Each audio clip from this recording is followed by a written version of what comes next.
జీవము గల దేవుని మాటలు పరిచర్యను ప్రోత్సహించండి. మీ ప్రోత్సాహాన్ని మరిన్ని వీడియోస్ కొరకు మన ఛానల్ని సబ్స్క్రైబ్ చేయడం ద్వారా తెలియపరచండి. లైక్ చేసి షేర్ చేయండి. ఈ సువార్త పనిలో మీరును పాలుభాగస్తులు కండి. జీవంగల దేవుడి మాటలు వింటున్న మీ అందరికీ వందనాలండి. జీవంగల దేవుడి మాటలు ఈరోజు మీతోని నాతోని ఏం మాట్లాడుతున్నారో ఇందామా మరి. ప్రియా దేవుడి సంఘస్థులారా, ఈరోజు వాక్యాంశము ఆయన సన్నిధి మనకు తోడుగా వచ్చును. హల్లెలూయా. ప్రియా దేవుడి సంఘస్థులారా, మీరంతా బాగున్నారు కదా. దేవుడి కృప చూపించి మనకి మరొక నూతన రోజు అనుగ్రహించారు. ఆయన మన గొప్ప చేయడానికి, ఆయన నమ్మలు మనం అందరం ప్రకాశించడానికి. మరో ఉదయకాలమే లేచి ప్రార్థనలు చేసుకున్నారా? బైబిల్ చదివారా? మరి ఇంకా ప్రార్థన చేసుకోకపోతే త్వరగా ప్రార్థన చేసుకోండి. బైబిల్ చదవకపోతే బైబిల్ చదవండి. మరి ఈ రెండు మన ఆత్మీయ జీవితానికి ఎంతో మరి రెక్కల్లాంటి, అంటే ఈ లోకంలో మనం ముందుకు సాగాలంటే ప్రార్థన జీవితం కలిగి ఉండాలి, వాక్యం చదివే జీవితం కూడా కలిగి ఉండాలి. ఈ రెండు చేశారో లేదో త్వరగా మరి పరీక్షించుకొని చేయండి. అలాగే మరి అనేకుల కొరకు కూడా ప్రార్థన చేయండి. చాలామంది నీట్ ఎగ్జామ్స్ రాస్తున్నారండి, ఆ బిడ్డల కొరకు ప్రార్థన చేయండి. అలాగే ఎగ్జామ్స్ చాలామంది రిజల్ట్స్ వచ్చినాయి, కొంతమంది బెటర్ ఎగ్జామ్స్ రాయాలనుకుంటున్నారు. అలాగే కొంతమంది ఫెయిల్ అయిన వాళ్ళు కూడా మళ్ళీ రాయాలనుకుంటున్నారు. ఆ విషయంలో కూడా దేవుడి కృప చూపించాలని వారి కోసం ప్రార్థన చేయండి. చదువుకున్న ప్రతి విద్యార్థులకి దేవుడు జ్ఞానం ఇచ్చి నడిపించాలని. అలాగే ఈ సెలవులు కాబట్టి ఏ పిల్లలు కూడా సమయం వృధా చేసుకోకుండా మరి ఎక్కడ కూడా ఈ ఎండ తీవ్ర బారిన పడకుండా ఉండాలని వారి కోసం ప్రార్థనలు చేయండి. అలాగే ఈ దినము జీవంగాల దేవుడి మాటల్లో ఏం మాట్లాడుతున్నారో మొదటి నుంచి చివరి వరకు విందాం. ఆ రీతిగా మన హృదయాలు సరిచేసుకుని ప్రభు రాకకే సిద్ధపడదాం. ఈరోజు వాక్య భాగము నిర్మాకాండము 33వ అధ్యాయం 14వ వచనం. అందుకు ఆయన, నా సన్నిధి నీకు తోడుగా వచ్చు, నేను నీకు విశ్రాంతిని కలగచేదును అనగా. హల్లెలూయా. ప్రియా దేవుడి సంఘస్థులారా, ఈ దినం పరిశుద్ధాత్మ ద్వారాగా ప్రభు మనకి ఇక్కడ తెలియజేసిన మాటలు ఏంటంటే, ఈ మాట ఆయన చెప్తున్నారు. ఎవరికి చెప్పారంటే మోసే గారికి. అందుకు ఆయన, నా సన్నిధి నీకు తోడుగా వచ్చును, నీకు నేను విశ్రాంతిని కలగచేదును.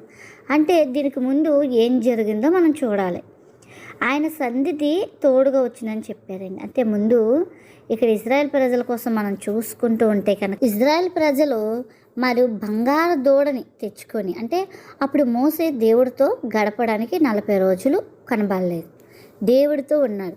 మోసే ఇంతకీ రావట్లేదని వీరేం చేశారు, ఆరుణ్ణి అంటే మోసే గారు తమ్ముణ్ణి చాలా ఇబ్బంది పెడితే, మీరు బంగారం తెచ్చుకోండి అని చెప్తే ఆయన బంగారం తేడం, మరి అది బంగారం రూపం చేసి దూడం చేస్తే, ఈ దేవుడే మిమ్మల్ని రక్షించినవాడు, ఈయనే దేవుడు అని చెప్తే, మరి మోసే వచ్చేటప్పటికి వీళ్ళు మరి ఆ బంగారు దూరాన్ని మరి ఆరాధించడం, మరి బలి అర్పణలు చేయడం ఇవన్నీ జరుగుతూ ఉన్నాయి.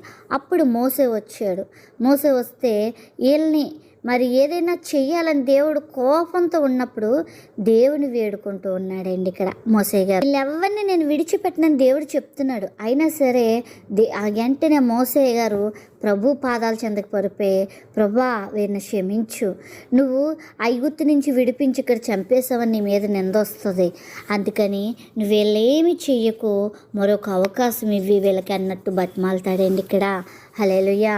అప్పుడు దేవుడు, భయపడకు, నా సన్నిధి నీకు తోడుగా వచ్చునని ఇక్కడ చెప్తున్నారండి. ఇక్కడ దేవుడు ప్రేమ మనకు తెలుస్తుందండి. ఇక్కడ రెండు మన సంగతులు చూడొచ్చు. ఇక్కడ చూడండి, వాళ్ళు ఎంతో దేవుడు దుఃఖపరిచారు. దేవుడు దుఃఖపరిచినప్పటికీ మన మధ్యన మనం చేసే ప్రవర్తనలు కొన్ని సంఘస్థులు తెలుస్తాయి, అమ్మగారులు తెలుస్తాయి, పాస్టర్ గారికి తెలుస్తాయి. కానీ మన పక్షాన్ని ఇక్కడ మోసేలాగా ప్రార్థిస్తున్నారండి. అయ్యా, ఒక్క అవకాశం కల్పించు, ఒక్క అవకాశం కల్పించు, మారుతాడు అని ప్రార్థన చేస్తే దేవుడు మన వెడల ప్రేమను చూపిస్తున్నాడండి. వెలలేని ప్రేమ. ఆయన ప్రేమకు అవధులు లేవండి. ఆయన ఒక క్షణం మాత్రం ఉంటుందంటే కోపం, కానీ ప్రేమ విస్తారంగా ఉందండి. హల్లెలూయా. ఆ క్షణ కోపం మనం ఉగ్రత బలైపోయితే మనం ఎవరం కూడా కనబడమండి. కానీ మనం చాలామంది కోప్పడతాం. మన కోపాలు ఎలాంటివి అంటే ఒకసారి ఆలోచించండి. దేవుడు కోప్పడితే ఒక్క సెకండు క్షణం మాత్రం ఉంటుందంట కోపం. ఏమైపోతామండి?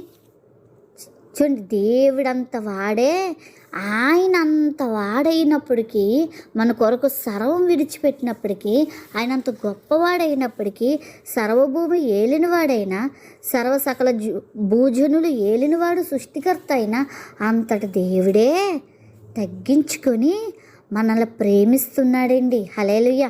మరి మనము దేవుడి కంటే గొప్పవారం కదా మనం, కదా? కాబట్టే కోపాస్నాలు కోపించుకుంటూనే ఉంటున్నారు. 4 రోజులు, 5 రోజులు, 6 రోజులు, నెలలు, సంవత్సరాలే కోపాలతో ఉంటారండి. మరి ఇదే కదా మన దేవుడి కంటే గొప్పవారం. చాలా బాగుంది కదండి. దేవుడు ఆయన అంత దుఃఖపరిచినా సరే విడిపించాడు, కాపాడాడు, అన్నీ చేసినప్పటికీ కూడా దేవుడికి వ్యతిరేకంగా జీవిస్తే, ఇక్కడ మోసే ప్రార్థిస్తే దేవుడు చెప్తున్నాడు, నువ్వు భయపడకు, నా సన్నిధి నీకు తోడుగా వచ్చి నీకు విశ్రాంతిని కలగచేయనని ఇక్కడ చెప్తున్నారండి. ఆయన సన్నిధిలో మనకి విశ్రాంతి ఉందండి. ఆయన సన్నిధిలోనే మనకి నెమ్మది ఉందండి. అలాంటి దేవుడి సన్నిధికి దూరం అయిపోయి విగ్రహారాలు చేసుకొని ఆయన ఉగ్రతకి మనం బలవ్వాలా? లేదు కదా. ఆయన కృప ఉన్నది కదా, ఆయన దుర్నిర్గం చేసుకోవాలా? ఆయన ప్రేమ ఉంది కదా, ఎంత పాపం చేసినా క్షమిస్తాడంటే ఆయన రెండోసారి అవకాశం ఇచ్చాడండి? ఇవ్వలేదండి. చూడండి, రెండోసారి అవకాశం అక్కడ లేదు. వారు తప్పు చేసినా క్షమించి నా సన్నిధి మీకు తోడుగా వచ్చినని అపారమైన ప్రేమతో దేవుడు ఇక్కడ చెప్పాడు. ఆయన అంత గొప్ప వాగ్దానం ఇచ్చి కూడా దేవుడు మమ్మల్ని క్షమించాడు కదా అన్న మాట, ఆ వాగ్దానం ఉన్నదని వాళ్ళు ఏం చేశారండి? కొన్ని దినాలు గడిచినప్పుడు మర్చిపోయారు. మళ్ళీ తిరుగుబాటు చేశారండి. మళ్ళీ దేవుడికి దూరం అయిపోయారు. మరి మేము ఐగుప్తులో విడిచిపెట్టి వచ్చిన ఆ వంకాయలే, ఆ చేపలే అదే బాగున్నాయని చెప్పుకొని మళ్ళీ ఉంటే దేవుని మాంసం లేదని, మరి ఏమీ లేదండి, తిండిబోతులు అయిపోయారు వాళ్ళు. శ్రేష్టమైన పుట్టు నచ్చట్లేదు. చూడండి, చాలామంది ఇంట్లో ఎంతో అన్ని శ్రేష్టంగా ఉన్నా సరే బయట ఫుడ్లే కావాలనుకుంటారు. దానివల్ల ఏం చేస్తుంది? గ్యాస్ట్రిక్లు వస్తున్నాయి, ఫుడ్ పాయిజన్ అయిపోతుంది, ఎన్నో జరుగుతున్నాయి, కల్తీ ఫుడ్లు అయిపోయినాయి. ఇంట్లో వండుకున్నదే శ్రేష్టమైందండి. కానీ దేవుడు పరలోకం నుంచి ఇచ్చింది కూడా శ్రేష్టమైంది కాదండి. బయట ఫుడ్కి ఎక్కువ అని అనుకుని వీళ్ళు మాసాల కోసం అనుకున్నారు. వీళ్ళ కోసం గొర్రె పిల్లల్ని మరి అక్కడ బలి ఇచ్చి మరి వాళ్ళకి విందు చేయడం జరిగిందంట. మరి విందు చేయడం వల్ల వాళ్ళు ఇంకా తప్పు తెలుసుకుని తింటున్న వాళ్ళ పళ్ళ సందుల్లో ఉన్నప్పుడే చనిపోయారంటే అండి. హల్లెలూయా.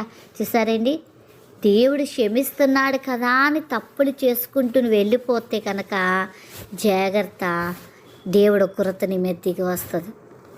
దేవుడు క్షమించాడు కదా, ఇంకెప్పుడు నేను ఎన్నటికీ తిరక్కొని చూడను, నేను దేవుడితోనే ఉంటాను అనుకున్నవాడికి ఆయన సన్నిధి తోడుగా వస్తుంది, విశ్రాంతిని కలగజేస్తాడు ఆయన. హల్లెలూయా. వారెవ్వరూ కానాను దేశం చేరలేదండి. ఇంకా చూస్తే ఇక్కడ దావీదు గారు ఇంకో మాట చెప్తారండి. దావీదు గారు, నేను దేవుడి సన్నిధిలో నిరంతరం నివసిస్తానని చెప్పాడండి. నిరంతరం నివసించేవాడికి ఏ కొదువ ఉండదండి. చీకులు ఉండవు, చింతలు ఉండవు, బాధలు ఉండవు, ఏముండవు, సంతోషమే. చాలామంది సేవకులు చూడండి, వాళ్ళకి బాధలు ఉంటాయి, కానీ 100 మంది సంఘస్థులు ఉన్నారనుకోండి, 100 మంది సమస్యలు వింటారు. కానీ ఎందుకు? దేవుడు ఆ ఓపిక వాళ్ళకి ఇచ్చారు. వాళ్ళకి సమస్యలు ఉంటాయి, కానీ వారివి మనవి తీర్చేవాడెవరు? దేవుడు ఒక్కడే. అది ఎక్కడ దొరుకుతుంది? ఆయన సన్నిధిలోనే దొరుకుతుందండి. హల్లెలూయా. చూడండి, దేవుడు అంత ప్రేమను చూపించాడు, ప్రేమగా వాళ్ళని నడిపిస్తూ వచ్చాడండి. మరి ఆ ప్రేమను పొందుకున్న వారు ఏం చేస్తారండి? చూడండి, దేవుడి సన్నిధి మనకి బాధల్లో తోడుంటుంది, నెమ్మదిస్తుంది, సమాధానం ఇస్తుంది. ఎలాంటి కష్టాలు వచ్చినా, ఎలాంటి పరిస్థితులు వచ్చినా దేవుడు మనల్ని విడిచిపెట్టడండి. బంధువులు విడిచిపెట్టచ్చు, మన కడుపును పుట్టిన బిడ్డలు విడిచిపెట్టచ్చు, లేదా మన తల్లిదండ్రులు విడిచిపెట్టచ్చు, కట్టుకున్న భర్త, భార్య, ఎవరికి వారి ఎడబాయచ్చు. కానీ దేవుడు ఎడబాయడండి. ఎలాంటి పరిస్థితి అయినా సరే నేను హత్తుకొని ఉంటాడు. కానీ పరిస్థితులు ఏదైనప్పటికీ నువ్వు దేవుడి వైపు చూసే కుమార్తెగా, కుమారుడుగా ఉన్నావంటే దేవుడు మితిలేని ప్రేమ నువ్వు పొందుకుంటావు. ఆయన కృపతో నువ్వు వృద్ధెళ్తావు. హల్లెలూయా. దేవుడి సన్నిధి నీతో వచ్చును అంటే మరి దానికి అర్థం ఏంటంటే ఆయన మనతో ఉన్నాడని, ఆయన మనతో ఉండి నడిపిస్తున్నాడని, నా సన్నిధి నీతో వచ్చును అంటే నేను నీతో వచ్చుతున్నాను, నీతో వస్తున్నాను, నేను నీకే తోడై ఉంటాను. యోసేపుకు దేవుడు తోడై ఉన్నాడు కాబట్టి ఎలాంటి అపాయములు వచ్చినా దేవుడు నిర్మలంగా ధైర్యపరిచాడండి. దేవుడు తోడై ఉంటే ఏ పరిస్థితులైనా దేవుడి వైపు చూస్తాడండి. పౌలుకి దేవుడు తోడై ఉన్నాడండి కాబట్టి ఎలాంటి శ్రమల మధ్య నుంచి వెళ్ళినా దేవుని ప్రకటించకుండా ఉండలేకపోయాడండి. భక్తులందరికీ దేవుడు ఆత్మ తోడుగా ఉంది, దేవుడి సన్నిధి తోడుగా ఉంది, మనకి కూడా తోడుగా ఉంది. కానీ మనమే వినియోగించుకోలేకపోతున్నాం, దుర్నియోగం చేసుకుంటున్నాం.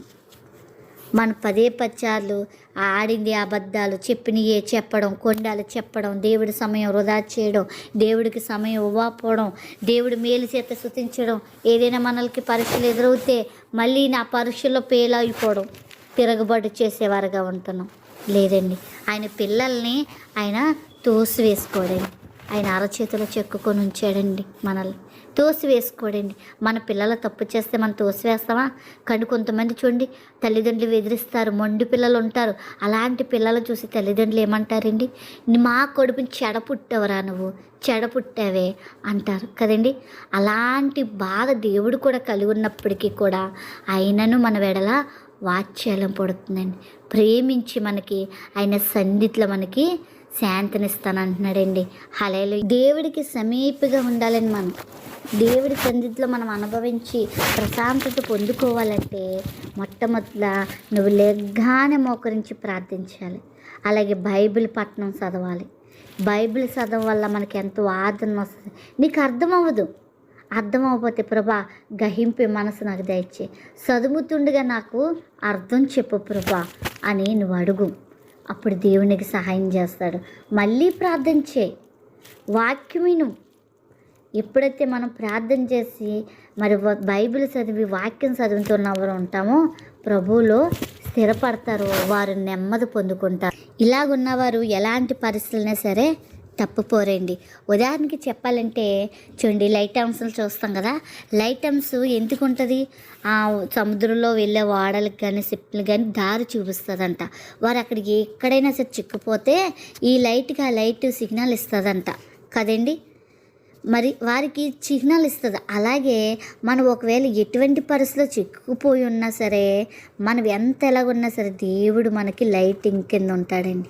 మనకి సిగ్నల్ ఇస్తాడు, ఇదిగో నేను ఇక్కడ ఉన్నాను రా అని, ధైర్యంగా రా అని చెప్తూ ఉంటాడండి దేవుడు. హల్లెలూయా. కాబట్టి దేవుడికి సమీపంగా ఉండే బిడ్డలుగా మనం ఉండాలండి. దేవుడికి దూరం అయిపోయి అరణ్యంలో రాలిపోయే బిడ్డలుగా ఉండకూడదండి. దేవుడికి సమీపంగా ఉండాలండి.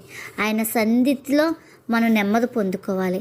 ఆయన ఇచ్చే శాంతిని పొందుకోవాలండి. అలాగ మన హృదయాలను సిద్ధపరచుకుందాం. ఒకవేళ ఎక్కడైనా తప్పుడు అడుగులు వేస్తే కనుక, దేవుడికి విరోధంగా ఉంటే కనుక, ఈరోజు ఆయన సన్నిధి చేరి అయ్యా తప్పు అయిపోయింది ప్రభా అని, సన్నిధి కంటే చర్చికి వెళ్ళాలా అని అనుకుంటారు. నువ్వు ఉన్న చోట ఆయన సన్నిధి, నువ్వు ఉన్న చోటే. చూడండి, మోసే గారు ఎక్కడికి వెళ్తే అక్కడ బలిపీఠం కట్టి ప్రార్థించేవాడంట. అంటే ఆయన అప్పుడు చర్చిలు కదండి, ఎక్కడుంటే అక్కడ ప్రార్థన. ఇప్పుడు కూడా అంతే, నువ్వు ఉన్న చోటే ప్రార్థన చేసి అడుగు, దేవునికి సమాధానం ఇస్తాడు. ఈ మాటలు ఏంటుంది, మీరు ఎవరైనప్పటికీ కూడా దేవుడు నీతో మాట్లాడుతున్నాడు. నీ హృదయాన్ని సరిచేసుకో, ప్రభు రాక్కే సిద్ధపడు. అటు కృపా ధన్యత ప్రభు మనందరికీ దినము అనుగ్రహించునుగాక. ఆమేన్.